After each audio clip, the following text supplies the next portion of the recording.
представителите на модата в България какво да носят през следващата зима. Използвам черно, бяло, зелено, синьо. Точно в стила от 70-те години. Такава е световната тенденция. Пожелайте нещо на българските ни зрители. Имам много приятели в България. Аз съм дискретен, за клиенти и за приятели не говоря. Елисап каза, че има много приятели в България. Да не би ти да си една от неговите приятели, може би? Не, просто много ми харесва като дизайн. Той черпи вдъхновение от жените, от тяхната красота. А ти от кого черпиш твоето вдъхновение? Основно от най-близките хора, които са около мен. Това е семейството ми. Прекрасният екип, с който работя вече много години. Конкуренцията, която става все по-добра, по-настъпателна и така да мислиш, да работиш и да се развиваш. И не на последно място усмивките на клиентките, които са ежедневно пред нас. Да. Нека да видим втората част. Това е сватбената колекция на модна къща Грънчаров и син.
Поклони се, Славка. Се поклони.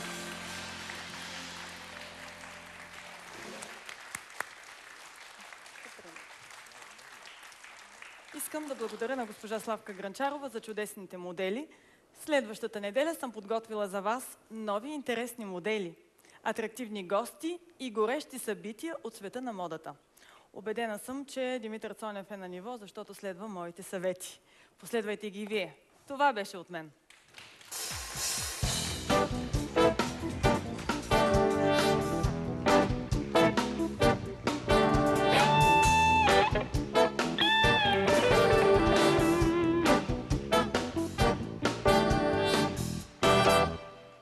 Освен Аршева, и Ели Сааб ни каза, че трябва да се обличаме в черно и в бяло. Мисля, че ние всички тук от екипа следваме и неговите съвети, дори без да сме ги чули още.